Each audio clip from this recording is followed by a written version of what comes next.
Para continuar entonces ahora José Iglesias, papá de Pedro, fallecido en Cromañón y abogado de los familiares de la causa Cromañón y una referencia en esa causa.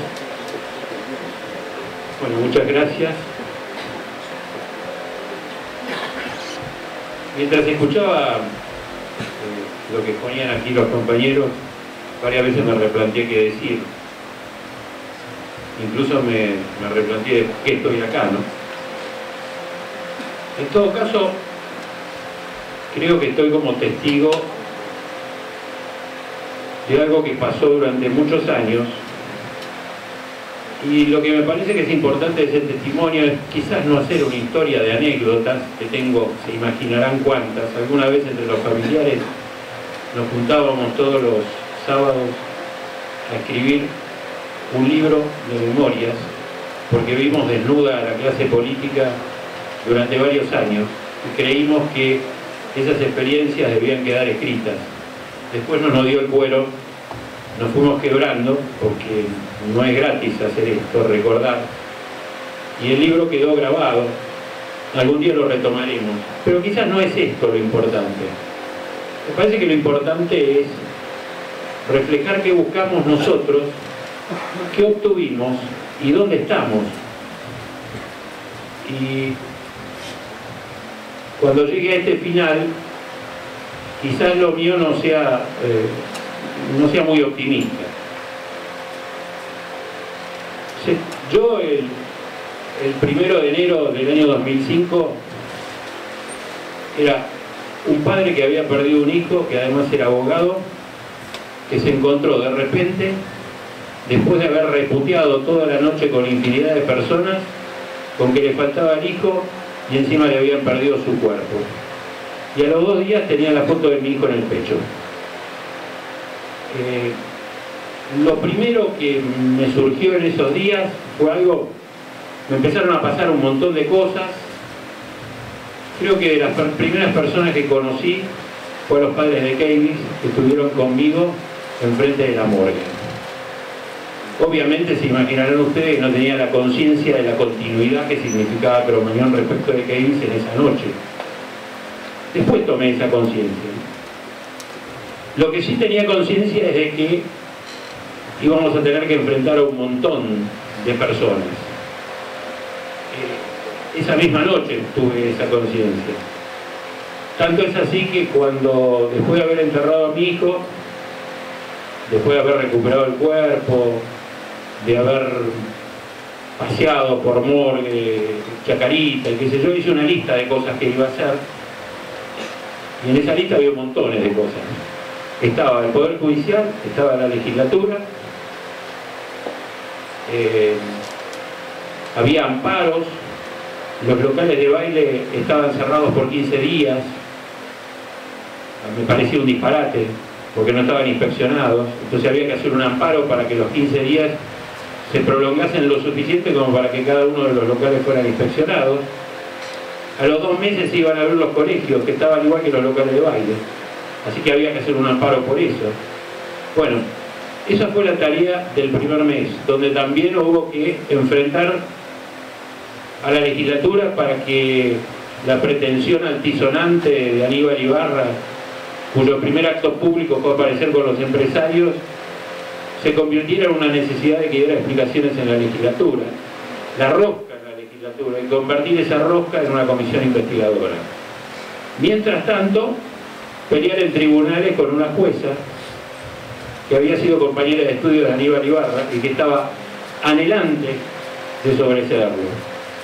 Todo esto fue junto, y también en la calle marchando con mucho estupor, sin saber qué era eso de marchar. Yo tenía una conciencia de marchar que era la conciencia de mi actividad política, pero no es lo mismo marchar por la actividad política que ir con la foto del hijo por una calle buscando justicia. Son cosas distintas. Entonces, la composición del lugar era distinta, incluso entre nosotros había hasta cierta desconfianza. Parrillo es un amigo, en aquel momento no. Yo parecía el tipo de derecha, Tengo grandes amigos de izquierda que pensaban que yo era Bloomberg. Porque encima yo fui un pelotudo que se me ocurrió, para ser bien agresivo, decirle a Kirchner, que se había escondido en el sur, que nació un nuevo Bloomberg. Me equivoqué. Pero por supuesto, inmediatamente los medios dijeron, ahí está Bloomberg. Yo no era Bloomberg, nunca estuve de ese lado. Pero bueno, fui aprendiendo. En los primeros días me acuerdo que cuando hacíamos las marchas hasta negociábamos los cánticos y el silencio para convivir. Y durante todos estos años aprendí, si hay algo que aprendí muchas cosas en esta lucha. La primera cosa que aprendí es la tolerancia. La tolerancia me dio fuerza y nos dio fuerza. Y aquellos que nos mirábamos con desconfianza nos terminamos juntando. Y bueno, y así fue que empezamos con el proceso de juicio político. Una lucha horrible contra, y esto me gustaría recordarlo, Aníbal Ibarra era el delfín de Kirchner. Aníbal Ibarra tenía como hermana a la pareja del jefe de gabinete. No era un pichón el enemigo. Y como resultado de eso teníamos en contra al grupo Clarín, al que Aníbal Ibarra benefició en el medio del proceso político con la exención del soterramiento de los cables de Cablevisión, con un decreto de necesidad de urgencia por el cual prorrogó esa obligación por 20 años. Esto, un beneficio enorme que hizo que el grupo Clarín fuera el primero que lanzó en su tapa que mi hijo tiró la bengala. Eso fue la pelea que teníamos, ¿no? Eso era. Teléfonos, tratar de dividirnos. Cuando hacíamos alguna cuestión aparecía el grupo Callejeros de repente, los gobazos a Carlotto. Todas estas cosas están muy frescas en nuestra memoria, quizás no la de ustedes, pero bueno, fue un camino muy duro. El resultado fue que al final, a pesar de las coimas en la legislatura, a pesar de que algunas de esas coimas llegaron a su destino, Beatriz Baltroc mediante, a pesar de eso, Aníbal Ibarra fue destituido. Si bien no fue inhabilitado, esto fue algo que a nosotros nos pareció un triunfo, era la responsabilidad política, lo primero que buscábamos, la responsabilidad política. Lo segundo que buscábamos era la responsabilidad penal. Y desplegamos muchos juicios penales. La llamada causa Cromañón en realidad son 6 grandes causas.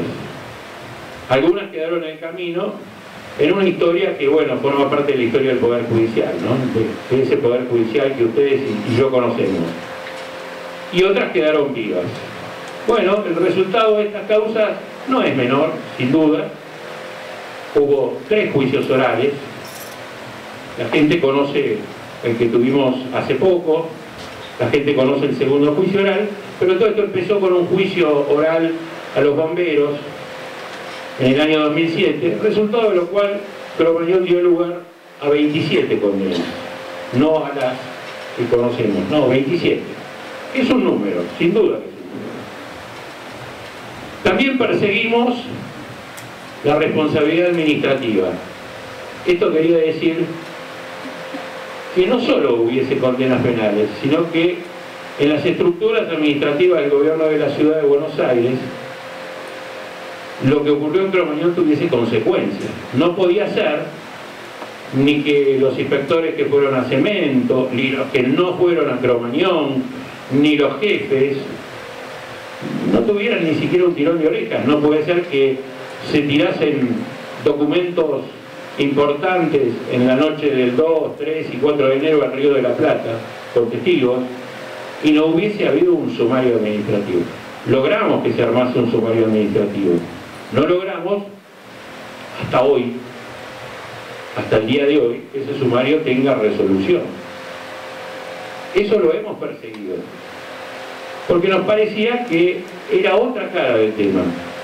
Claro, no logramos que hasta el día de hoy tenga resolución porque en ese sumario uno de los imputados es el director de obra del Arroyo Maldonado, que es el que autoriza los certificados de obra de la más grande obra pública de la ciudad de Buenos Aires. De manera que esto hace que hasta el día de hoy, ese señor, que fue el que autorizó el plano electromecánico de República de Cromañón, siga en el gobierno de la ciudad sin siquiera un tirón de orejas. Eso no lo logramos. Sí logramos tener éxito con aquellos amparos y los locales no se abrieron hasta tanto no se los revisó de pe a pa. Allí fue que nació el registro que está a través de internet, y cuando vino Macri dijo que lo había inventado él, no, pero es una orden judicial por virtud de la cual cada local de baile clase C tiene que estar en internet y uno en teoría puede acceder allí y ver si ha sido inspeccionado o no. Obviamente el paso del tiempo hizo que esto se bastardease y entonces allí uno ve locales de baile clase C y PAPS contrata de mujeres en la misma lista. No logramos eso y tampoco logramos que la estructura de la Agencia Comunal de Control, que es el nombre actual de la caja que provocó Cromañón, cambiase. Los inspectores siguen siendo los mismos, el mecanismo sigue siendo el mismo, las cabezas de esta agencia de control comunal van cambiando. De hecho, desde que existe ya vamos por el quinto presidente de la agencia de control comunal, lo cual revela no que el lugar sea muy inestable, sino que en general todos terminan en causas penales. Y aquí llego al final de esta historia. Yo escuchaba aquí decir que vamos por justicia. Y yo la convicción que tengo después de estos años, de estos largos 8 años, es que la justicia no es una sentencia. Para mí una sentencia, en realidad, primero en la medida en que las sentencias no tienen la virtualidad de cambiar la realidad, son en todo caso una pequeña reparación en la medida en que uno ve a algunos responsables adentro. Ahora, en la medida que las sentencias no tengan la virtualidad de modificar la realidad, y la justicia no pasa por ahí. Y fíjense, el hecho de que esta reunión la tengamos en febrero del año 2013 indica una cosa: el patrón Cromañón está plenamente vigente, y el patrón Cromañón es corrupción, en general hay juventud en el medio, víctimas, muerte e impunidad. Ese patrón está tan vigente como cuando nos pasó Cromañón a nosotros y yo no tomaba conciencia de que lo que me estaban dando los padres de Kelvis era una posta, porque ellos no tuvieron sentencia. Yo la tengo, soy un privilegiado respecto de ellos, pero yo también lloré frente al televisor cuando vi lo que pasó en 11, porque estaba viendo lo que a mí me pasó, y volví a llorar hace muy poco cuando vi Santa María, porque fíjense, Kelvis tiene muchos nombres. En Perú hay un local que se llamaba Utopía, 20 muertos. En Perú también un mercado cerca de Utopía que se llamaba Mesa Redonda, 230 muertos. Podemos hablar del supermercado de Paraguay. Podemos hablar de Beara, año 2010. Podemos hablar de los derrumbes del año pasado. Un derrumbe cada 15 días. De los 2 geriátricos que el año pasado. ¿Eso saben qué es? Patrón Cromañón. Está absolutamente vigente. Entonces, de la única convicción que tengo luego de 8 años es que, como bien hizo en citarla a Silvia Viñami, hay una lucha que nunca hay que abandonar porque no hemos tenido éxito. Cuidado, tener una sentencia no es tener éxito. Tener éxito es que Pedro no se vuelva a morir. Es que el hijo de Pablo tampoco se vuelve a morir, y se mueren en Beara, son iguales que nosotros, los 200 chicos de Santa María son como Pedro. En la medida en que se repita, la lucha no está terminada. Y por eso esta reunión, ¿no? En definitiva, lo que no quiero es que quede la sensación de que yo vengo aquí a testimoniar un fracaso. No, lo que vengo a testimoniar es que, cuidado, porque los medios suelen presentar las sentencias, pues suelen presentar estas cosas que nos vende el Poder Judicial como el resultado que busca la sociedad. No es así. Fíjense, sin ir más lejos, vuelvo a Keyvis. Los padres de Keyvis perdieron a sus hijos hace 19 años. No tienen hoy una sentencia, porque la sentencia civil está recurrida por Jorge Macri, el intendente de Vicente López. Han acudido a San José de Costa Rica y eventualmente se va a iniciar un acuerdo de negociación. Como me decía uno de esos padres, yo todavía no tengo el pronunciamiento ni siquiera de un árbitro de fútbol que diga que mi hijo no tuvo la culpa. Y son 19 años. Porque eso pasó, pasó Cromañón, y porque eso pasó, pasó 11. Lo que tenemos que tener conciencia es que el patrón Cromañón, esto que yo lo que he visto es que al lenguaje nuestro se ha incorporado Cromañón como sinónimo de todo lo que está mal. Sí, pero cuidado, a veces uno identifica lo que está mal para ponerlo ahí. No, tengamos presente que ese es un patrón que nos mata, que nos puede matar a nosotros y está vigente y es contra lo que tenemos que pelear. Espero que mi testimonio sirva para eso, porque todos estos años, en realidad cuando recibimos la sentencia hace pocos días, tampoco nos agregó nada. Que Chabán vaya a la cárcel, y a mí no me garantiza que pasado mañana no se vuelvan a morir otras 2 chicas como en Beara. Y eso es lo que queríamos, no llorar de nuevo. Y hemos vuelto a llorar por los hermanos brasileños y lamentablemente por el próximo derrumbe que vamos a tener en la ciudad. Nada más.